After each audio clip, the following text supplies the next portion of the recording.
Hello बच्चों, कैसे हैं आप लोग। उम्मीद करते हैं कि आप लोग बहुत ही अच्छे होंगे। और आज के क्लास में जो हम पढ़ाने वाले हैं वह सभी बच्चों के लिए अनिवार्य है, क्योंकि हम अगर आपसे क्वेश्चन पूछते हैं कि क्या आपको बुद्धि है, तो आपको शौक लगेगा कि ये बुद्धि हमसे क्यों पूछ रहे हैं कि बुद्धि है या नहीं है। ये बुद्धि तो हर किसी व्यक्ति में होता है। क्या इसीलिए मैं आपसे पूछा हूं कि क्या आपके पास बुद्धि है, यस या नो। यस, अगर यस तो यह बुद्धि का मापन कैसे करते हैं, बुद्धि होता क्या है, बुद्धि कितने प्रकार के हैं, इस सभी बातों पर इस वीडियो में चर्चा करेंगे, जो सभी बच्चों के लिए बेहद ज्यादा महत्वपूर्ण है। जरूरी नहीं है कि मनोविज्ञान वाले ही बच्चे इसको पढ़ेंगे, इस क्लास को अटेंड करेंगे। ये बुद्धि सभी के लिए इंपॉर्टेंट है, जो चाहे वो सोशियोलॉजी हो, चाहे वो साइकोलॉजी हो, चाहे वो पॉलिटिकल साइंस हो, चाहे वो फिजिक्स हो, केमिस्ट्री हो, बायोलॉजी हो, चाहे वो जूलॉजी हो, चाहे वो कॉमर्स हो, हर किसी बच्चे को बुद्धि चैप्टर यानी इंटेलिजेंस चैप्टर पढ़ना जरूरी है। तो आज हम लोग पढ़ेंगे इंटेलिजेंस चैप्टर, जिसमें कहा जाता है कि घमंड न करना, जिंदगी में तकदीर बदलती रहती है। घमंड न करना, जिंदगी में तकदीर बदलती रहती है। शीशा वही रहता है, तस्वीर बदलती रहती है, तस्वीर बदलती रहती है। आइए इसी नए जोश जुनून के साथ शुरू करते हैं इस क्लास को। और इस क्लास का नाम है intelligence. What is intelligence.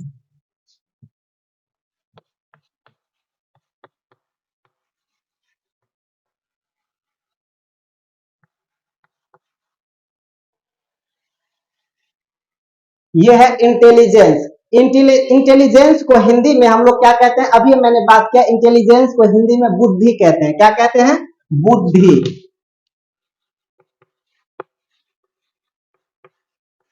Intelligence को हिंदी में बुद्धि कहते हैं। अगर आपसे कोई पूछेगा कि इंटेलिजेंस को हिंदी में क्या कहते हैं, तो आप जल्दी से जवाब देंगे कि इंटेलिजेंस को हिंदी में बुद्धि कहा जाता है। अब आज इस बुद्धि पर चर्चा करने की जरूरत क्यों पड़ गई।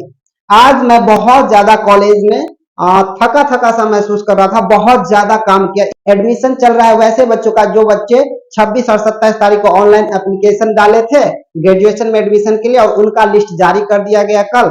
वैसे सभी बच्चे आज यानी 6 तारीख और 7 तारीख को दोनों दिन उनका एडमिशन होना है। तो बहुत सारे बच्चे वेरिफिकेशन के मेरे पास आए थे, वेरिफिकेशन के लिए।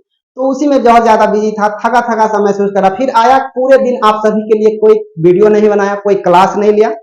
लेकिन ऑफलाइन क्लास आज 3-3 क्लास लिया था कॉलेज में। ऑनलाइन पे के लिए एक भी वीडियो नहीं बना था। तो थका थका सा रहने के बावजूद भी आज मैं आप लोगों के लिए फिर से एक बहुत ही इंटरेस्टिंग चैप्टर लेके आया हूं, जिसका नाम है इंटेलिजेंस। इंटेलिजेंस को हिंदी में बुद्धि कहा जाता है। क्या कहा जाता है? बुद्धि कहा जाता है। अब आप लोग सोचते होंगे कि बुद्धि होता क्या है। तो बुद्धि की जो सबसे अच्छी परिभाषा दी है, उस मनोवैज्ञानिक का नाम है वेसलर। वेसलर ने बुद्धि का बहुत ही अच्छी परिभाषा दी है। और वेसलर का जो बुद्धि का परिभाषा है, वही उनके परिभाषा को बहुत सारे मनोवैज्ञानिकों ने माना भी है। और क्या कहा है? बुद्धि एक सार्वभौम योग्यता है। लिख दे आप लोग। जब भी आप लोग पढ़ाई करें ऑनलाइन के माध्यम से, तो आप लोग मेरे क्लास में खास करके कॉपी और पेन लेके बैठेंगे, क्योंकि जो जो इंपॉर्टेंट चीज होगी वो आपको जरूरत होगी लिखने के लिए। जैसे बुद्धि का परिभाषा बहुत ज्यादा महत्वपूर्ण है। तो यह कैसे लिखेंगे? जब आपके पास पेन और कॉपी रहेगा तभी। बुद्धि बुद्धि की अब सबसे अच्छी परिभाषा वेसलर की मानी जाती है। वेसलर के अनुसार हम लिख देते हैं, बुद्धि एक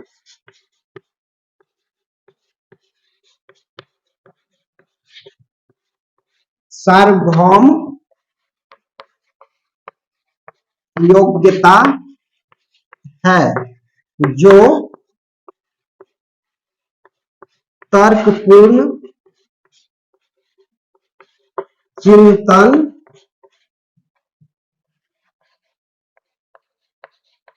और उद्देश्यपूर्ण कार्य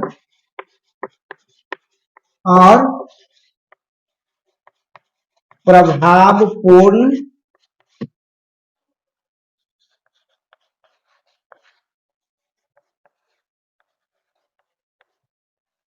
अभियोजन में मदद करता है। तो ये वेसलर की परिभाषा है, और वेसलर ऐसे मनोवैज्ञानिक है जिनके परिभाषा को सभी मनोवैज्ञानिकों ने माना है, और इनके परिभाषा पर अगर ध्यान देंगे तो वेसलर के अनुसार कहता है बुद्धि एक सार्वभौम योग्यता है। बुद्धि क्या है? सार्वभौम योग्यता है, सभी गुणों का योग्यता, मतलब जिन व्यक्ति में सभी गुणों का योग्यता हो, इसलिए उसे सार्वभौम कहा गया है। तो जिन व्यक्ति में सभी गुणों का योग्यता हो, सार्वभौम योग्यता है। जो तर्कपूर्ण चिंतन, कोई आपके पास समस्या है, उस समस्या को लेकर उनका तर्क जो है वो तर्कपूर्ण, मतलब बहुत ही सक्सेसफुल, अच्छा तर्क वो देता है, अच्छा विचार देता है किसी भी कार्य करने के लिए। तो जो तर्कपूर्ण चिंतन करता है, उद्देश्यपूर्ण कार्य, कार्य कैसा करता है? उद्देश्य, जिस उद्देश्य के लिए वह तर्क लगाता है, जिस उद्देश्य के लिए वह विचारता है, उसे तर्कपूर्ण कहा जाता है।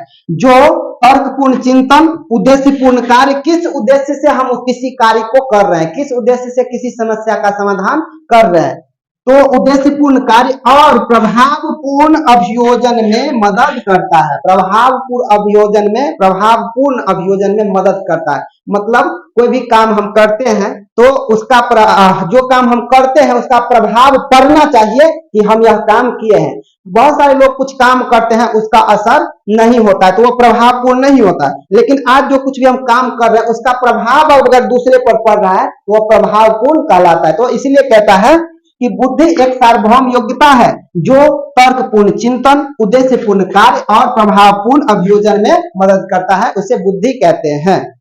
क्या आप सभी को याद हुआ बुद्धि किसे कहते हैं?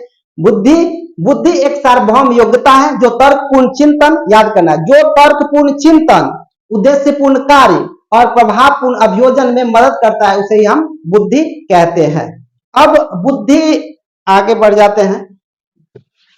ये बोर्ड पर बहुत दिनों के बाद पढ़ाना शुरू किया है, और इसमें 2 साइडेड बोर्ड है,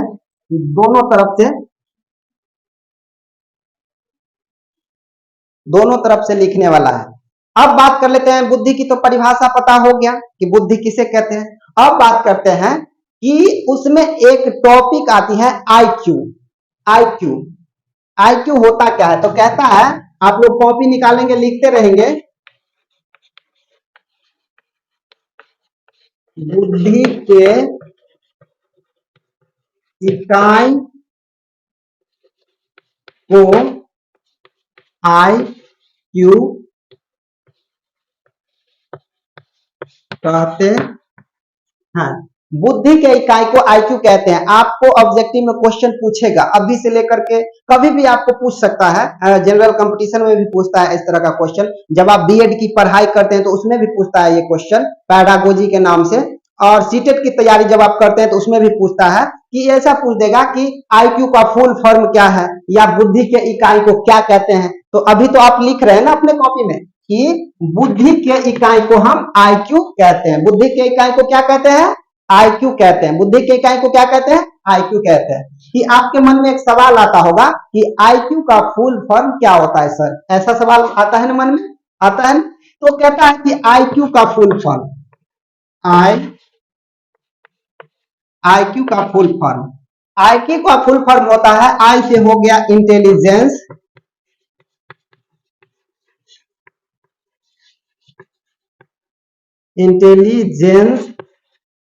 और क्यू का होता है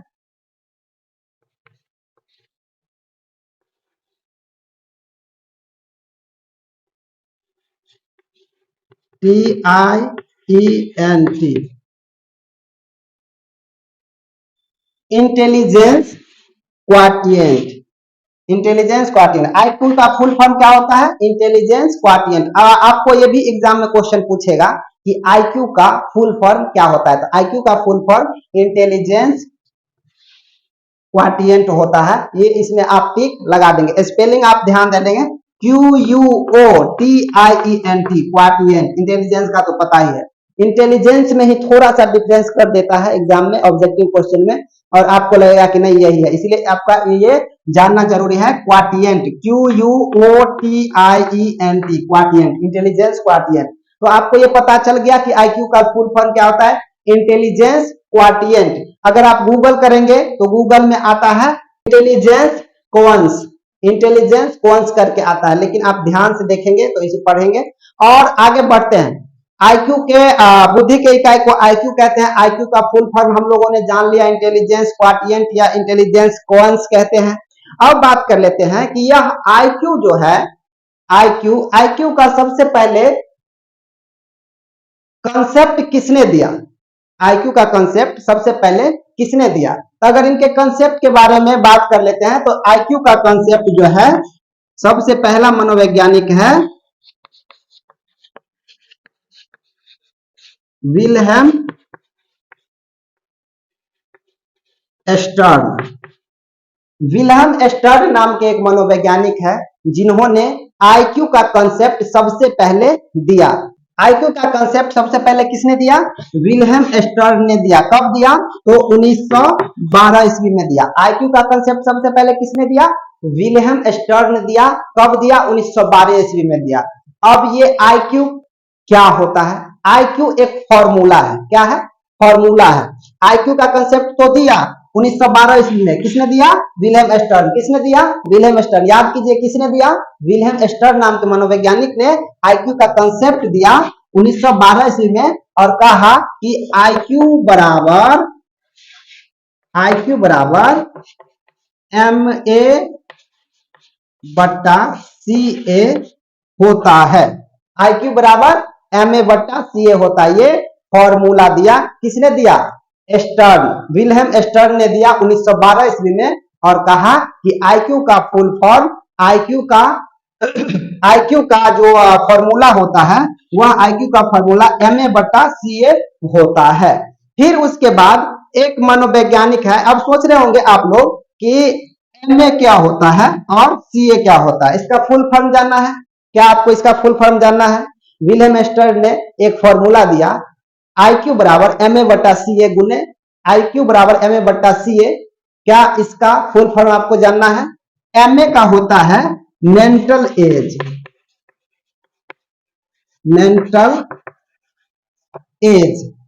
M से मेंटल, A से एज। CA से होता है क्रोनोलॉजिकल एज,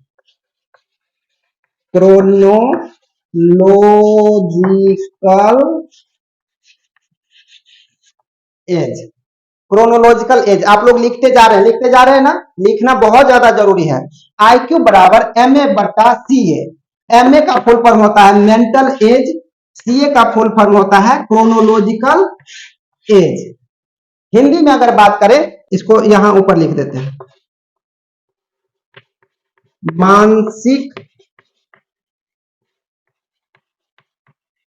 आयु, और इसको कहते हैं तैथिक आयु। MA को कहते हैं मेंटल एज, मेंटल एज को हिंदी में कहते हैं मानसिक आयु। CA का फुल फॉर्म होता है क्रोनोलॉजिकल एज, क्रोनोलॉजिकल एज को हिंदी में कहते हैं तैथिक आयु या वास्तविक आयु भी कहते हैं इसको, वास्तविक आयु भी इसे कहते हैं। तो अब समझ में आ गया। एक मनोवैज्ञानिक है विल्हेम स्टर्न। विल्हेम स्टर्न ने कहा कि आईक्यू का जो है फुल फॉर्म इंटेलिजेंस क्वाटिएंट होता है। कब दिया? 1912 ईस्वी में कहा कि आईक्यू बराबर, एक फॉर्मूला दिया विल्हेम स्टर्न ने कि आईक्यू बराबर MA/CA। आईक्यू बराबर MA/CA। तो MA क्या है? M से मेंटल, A से एज, CA क्या है? C से क्रोनोलॉजिकल, A से एज। अब इसको हिंदी में कहते हैं मेंटल एज को मानसिक आयु कहते हैं और क्रोनोलॉजिकल एज को तैथिक आयु या वास्तविक आयु कहते हैं। आगे बढ़े हम लोग, चलिए ठीक।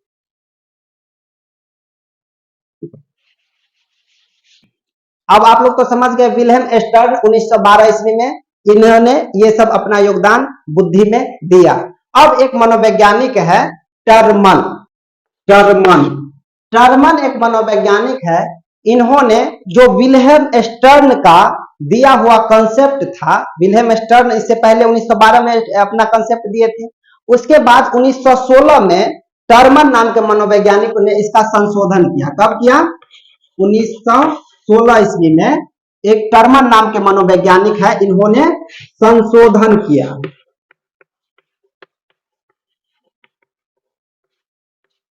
संशोधन किया और संशोधन करते ही कहा कि नहीं नहीं, इसका जो आईक्यू का जो फॉर्मूला है वो MA/CA नहीं होगा।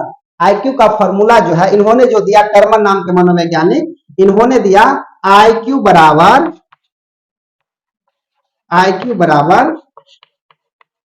MA/CA गुने 100। स्टैनफोर्ड विश्वविद्यालय में टर्मन नाम के मनोवैज्ञानिक संशोधन किया। किस चीज में संशोधन किया?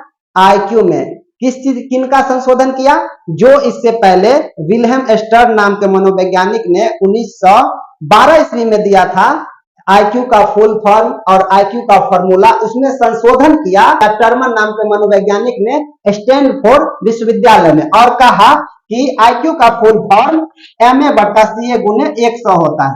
अब MA हो गया, आपको तो पता ही है, बताइए MA का फुल फॉर्म क्या होता है?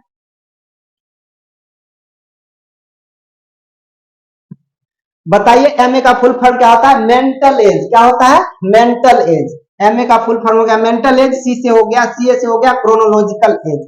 अब गुने 100 इन्होंने बढ़ा दिया और संशोधन हो गया। कौन किया संशोधन? टर्मन नाम के मनोवैज्ञानिक ने। कब किया? 1916 ईस्वी में किया। और संशोधन करके कौन सा दिया टॉपिक, कौन सा दिया फॉर्मूला? आईक्यू बराबर MA/CA गुने 100। अब तो ये हो गया बहुत बड़ा बवाल। पहले स्टर्न नाम के मनोवैज्ञानिक आया, अब टर्मन नाम के मनोवैज्ञानिक आया। बात यहीं पे नहीं रुकी, अब इन्होंने अपना कंसेप्ट दिया कि इस तरह से हम किसी व्यक्ति का बुद्धि निकाल सकते हैं। अब इस फॉर्मूला पर कैसे किसी का बुद्धि निकालेंगे, इसके बारे में हम आगे चर्चा करेंगे। और उससे पहले हमें जानना जरूरी ये है कि बुद्धि कितने प्रकार के होते हैं। बुद्धि का परिभाषा अभी आप क्या क्या जाने हैं? बुद्धि का परिभाषा, बुद्धि एक सार्वभौम योग्यता है जो तर्कपूर्ण चिंतन और उद्देश्यपूर्ण कार्य और प्रभावपूर्ण अभियोजन में मदद करता है। याद हुआ? मुझे याद हो गया। उसके बाद मैंने कहा कि एक विल्हेम स्टर्न नाम के मनोवैज्ञानिक ने 1912 ईस्वी में आईक्यू का फुल फॉर्म दिया, इंटेलिजेंस क्वाटिएंट, इंटेलिजेंस कोएंस भी कहा जाता है। उन्होंने आईक्यू का फुल फॉर्म दिया और आईक्यू बराबर एक फॉर्मूला भी दिया, आईक्यू बराबर MA/CA। MA का फुल फॉर्म होता है मेंटल एज, CA का फुल फॉर्म होता है क्रोनोलॉजिकल एज। मेंटल एज को हिंदी में मानसिक आयु कहा जाता है, क्रोनोलॉजिकल एज को हिंदी में क्या कहा जाता है? तैथिक आयु या वास्तविक आयु कहा जाता है।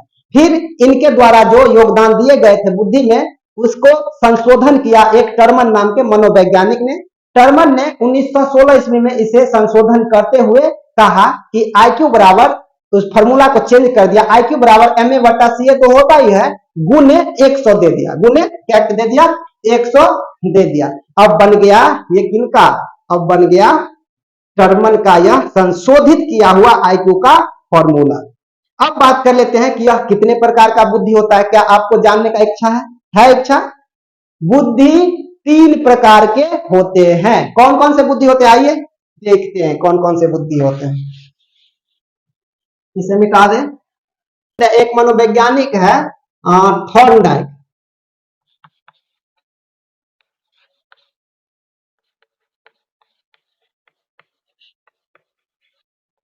एक मनोवैज्ञानिक है थॉर्नडाइक। इन्होंने कहा बुद्धि जो है 3 प्रकार का होता है। पहला क्या है? मूर्त बुद्धि। दूसरा क्या है? अमूर्त बुद्धि।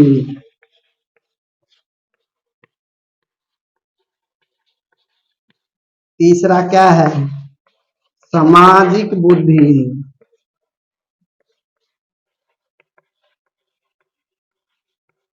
सामाजिक बुद्धि। अब समझ में आ गया।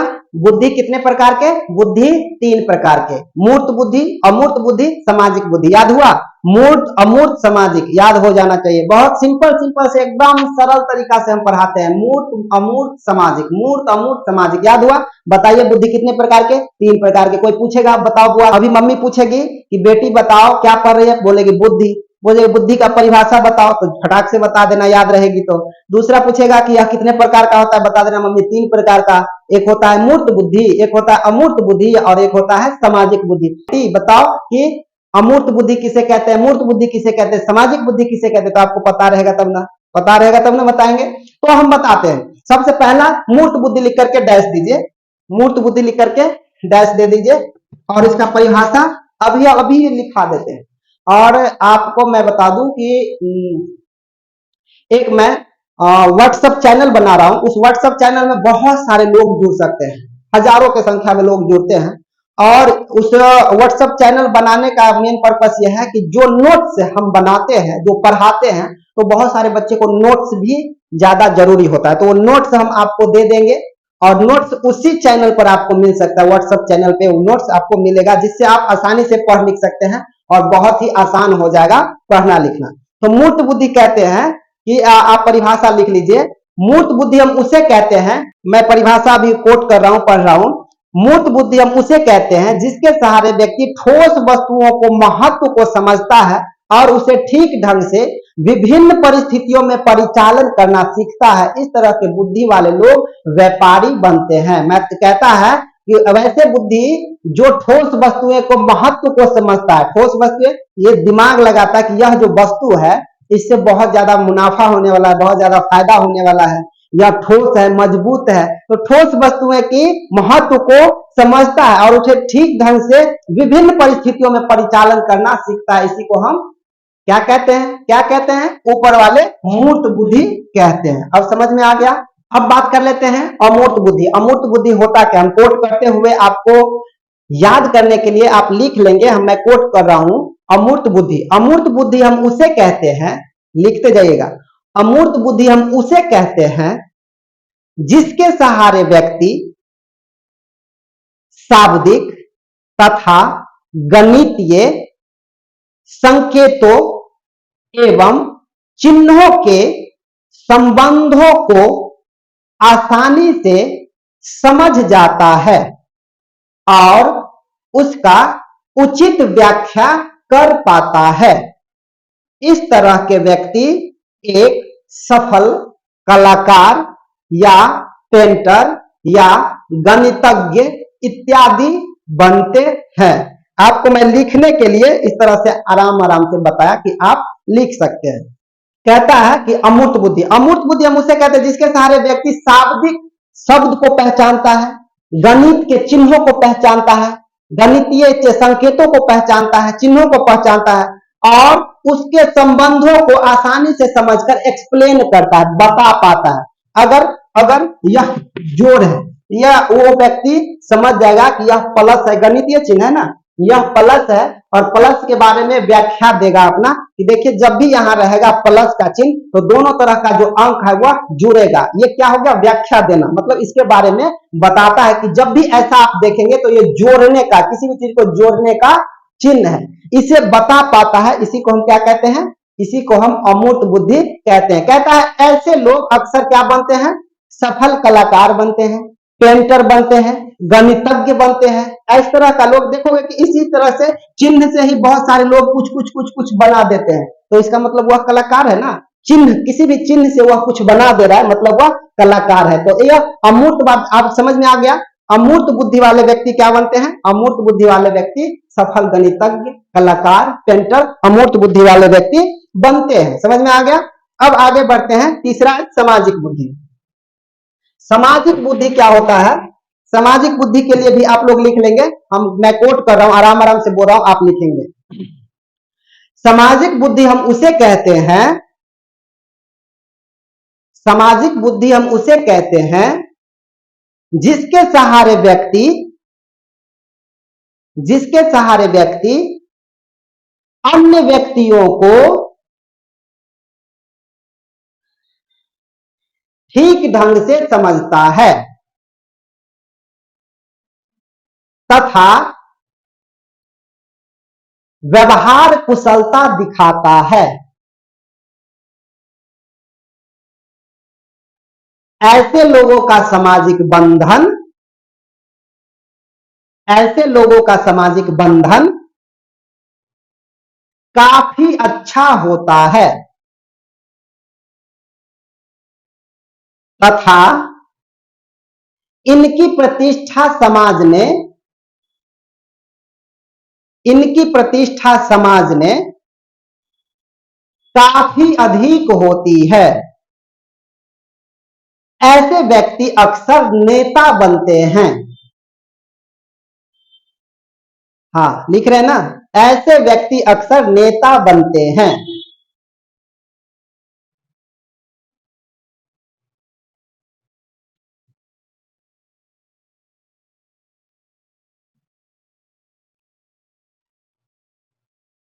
अब समझते हैं सामाजिक बुद्धि। हम लोग बात कर लिया मूर्त बुद्धि के बारे में। मूर्त बुद्धि वाले बनते हैं व्यापारी, ठोस वस्तुओं को जानने पहचानने का उसका शक्ति ज्यादा होता है। दूसरा है अमूर्त बुद्धि वाले, वह गणितज्ञ चिन्हों को ज्यादा समझता है, वो शब्दों को ज्यादा समझता है और उसके बारे में एक्सप्लेन करता है, बता पाता है, व्याख्यान देता है। इसे अमूर्त बुद्धि कहते हैं। इस तरह के बुद्धि वाले अक्सर लोग कलाकार बनते हैं, पेंटर बनते हैं, गणितज्ञ बनते हैं। अब बात कर लेते हैं सामाजिक बुद्धि। तो सामाजिक बुद्धि हम उसे कहते हैं जिसके सहारे व्यक्ति अन्य व्यक्तियों को ठीक ढंग से समझता है, दूसरे को ठीक ढंग से समझता है। कोई तकलीफ में है तो उसे तकलीफ में समझता है और जाकर के उसे मदद करता है, तो अन्य व्यक्तियों को ठीक ढंग से समझता है तथा व्यवहार कुशल दिखाता है। व्यवहार कुशल दिखाने का मतलब अगर कोई किसी का तबीयत खराब है तो उसके पास जाके उन्हें मदद करने का कोशिश करेंगे, उन्हें अस्पताल ले जाने का कोशिश करेंगे, जिन्हें हेल्प की जरूरत है उन्हें हेल्प करेंगे। तो क्या कहता है, व्यवहार कुशल दिखाता है। ऐसे लोग सामाजिक बंधन काफी अच्छा होता है। आप जब किसी को मदद करते हैं तो आपका समाज में बहुत ज्यादा रिपुटेशन अच्छा बन जाता है, बहुत ही, आपको बहुत सारे लोग मानते भी हैं। इन्होंने बच्चा दूसरे, ये जो आदमी है बाप रे मत पूछे, बहुत ही अच्छे आदमी है, ये दूसरे को मदद करने में बहुत ही आगे रहते हैं, तो आप बहुत अच्छे आदमी कहलाने लगेंगे। तो आपको समाज में एक अलग पहचान मिलेगी, आपको समाज में काफी अच्छा बंधन होगा, सामाजिक बंधन काफी अच्छा होगा तथा इनकी प्रतिष्ठा समाज में काफी अधिक होती है। बहुत ज्यादा लोग प्रतिष्ठित कहते हैं, प्रतिष्ठा उन्हें समाज में देते हैं। ऐसे व्यक्ति अक्सर नेता बन जाते हैं। नेताजी को आप देखते हैं, अभी विधानसभा चुनाव आने वाला है, 6 नवंबर को समस्तीपुर में, बिहार में चुनाव है और इस चुनाव में बहुत सारे नेता अभी आपको मदद करने के लिए तैयार हो जाएंगे। लेकिन जब चुनाव हो जाएगा तो बहुत कम लोगों के वो संपर्क में रहते हैं और जिनके पास, तब कहा जाता है जिनके पास मंत्री विधायक का पहुंच होता है उन्हीं का सारा काम होता है।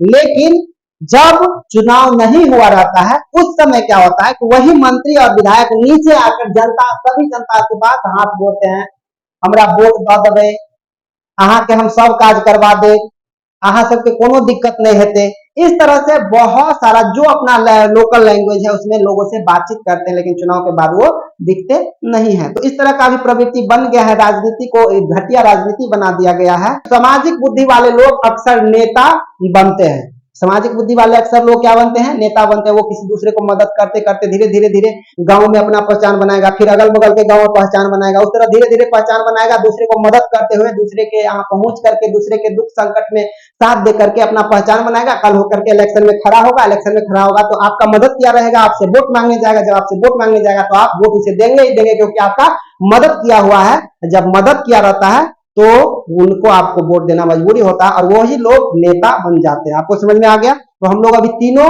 बुद्धि के बारे में बात कर लिए, मूर्त बुद्धि, अमूर्त बुद्धि, सामाजिक बुद्धि। अब बात कर लेते हैं आईक्यू के आधार पर बुद्धि को कितने वर्गों में बांटा गया है। बच्चों, मैंने आपको बताया था कि कैसे आप अपना बुद्धि निकाल सकते हैं। क्या आपके पास बुद्धि है या नहीं, इस बुद्धि का मापन कैसे करेंगे? मैंने आपको एक फॉर्मूला बताया था, फॉर्मूला का नाम था, क्या था? MA/CA गुने 100। ये फॉर्मूला टर्मन ने दिया था। टर्मन ने कब दिया फॉर्मूला? याद रखना, 1916 ईस्वी में। उन्होंने कहा कि आप इसके आधार पर किसी भी व्यक्ति का बुद्धि माप सकते हैं। अब MA और सीए क्या होता है बता ही है। एम में अगर आपका हम आपसे हम 20 प्रश्न पूछते हैं और 20 का 20 आप जवाब दे दिए, कितना जवाब दे दिए 20 का 20 आप जवाब दे दिए, तो 20 प्रश्न पूछेंगे तो 20 यहां लिख देंगे, ये हो गया 20, बट्टा है तो बट्टा कर देंगे। सी ए क्रोनोलॉजिकल एज, तैथिक आयु मतलब वास्तविक आयु। अब जिससे हम आपसे अगर हम 20 क्वेश्चन पूछे हैं तो आप ही का जो ओरिजिनल एज होगा, कितना एज है आपका, मान लेते हैं कि आपका एज 20 साल है, ये भी 20 साल है, मान लेते हैं 20 साल है, 20 क्वेश्चन पूछे, 20 का आप जवाब दे दिए, आपका एज 20 साल है क्योंकि वास्तविक आयु है 20 साल, 20 साल गुने है गुने 100 है 100। अब हम काटना खोटना शुरू, काटने खोटने मैथ आता है ना आपको, मुझे बहुत कम मैथ आता है, मैं बता देता हूं, ये सिंपल सा मैथ है, इसमें काटना खोटना है, काट खोट के जो आएगा उसके बाद हम सेव करेंगे।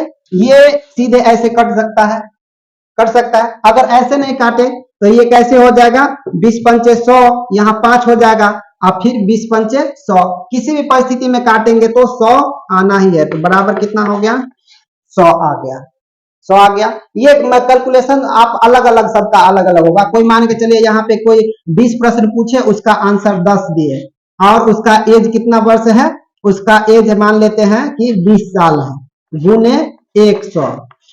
अब इसका काट खोट करेंगे, काट कैसे करेंगे, तो 20 पंचे 100 हो गया और 10 पचे 50 बराबर 50, ये निकल के आ गया, यहाँ 50 है यहाँ 100 है।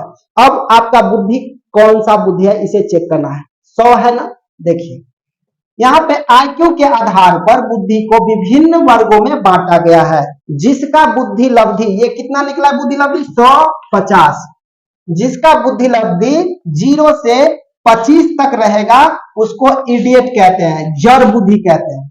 0 से 50 वाले को क्या कहते हैं, इडियट, उसे जड़ बुद्धि कहा जाता है।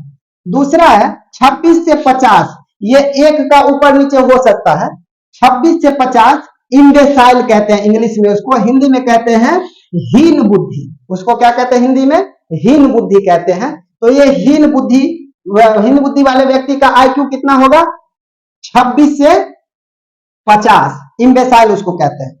अगला है जिसका बुद्धि लब्धि 51 से 75 आएगा, उसको क्या कहेंगे, मॉरन कहेंगे और उसको मंद बुद्धि कहा जाएगा। तो 51 से 75 वाले को मंद बुद्धि कहा जाएगा, 75 से 90 वाले को डल कहा जाएगा, ये मंद कहा जाएगा, 75 से 90 वाले को डल कहा जाएगा। आप इसे लिख लेंगे अपने कॉपी में, बहुत काम की चीज है।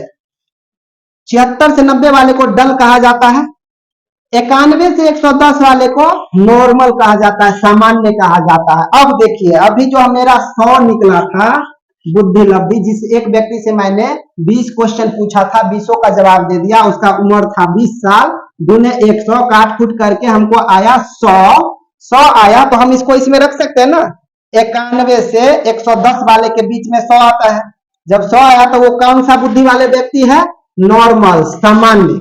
सामान्य का मतलब हो गया न बहुत ज्यादा तेज न बहुत ज्यादा कमजोर, मीडियम में बीच में चल रहा है, तो ये हो गया। अब 111 से 120 सुपीरियर, श्रेष्ठ कहा जाता है, बहुत अच्छा बच्चा, श्रेष्ठ बच्चा, सुपीरियर है पढ़ने में। 121 से 130 वेरी सुपीरियर, सर्वश्रेष्ठ कहा जाता है उसे, वेरी सुपीरियर, बहुत अच्छा बच्चा है। 131 से 140 ब्राइट, जीनियस बच्चा है, जीनियस नहीं, 131 से 140 ब्राइट बच्चा, जिसको उज्जवल कहा जाता है, उज्जवल भविष्य वाले बच्चे 131 से 140 के बुद्धि लब्धि वाले होते हैं।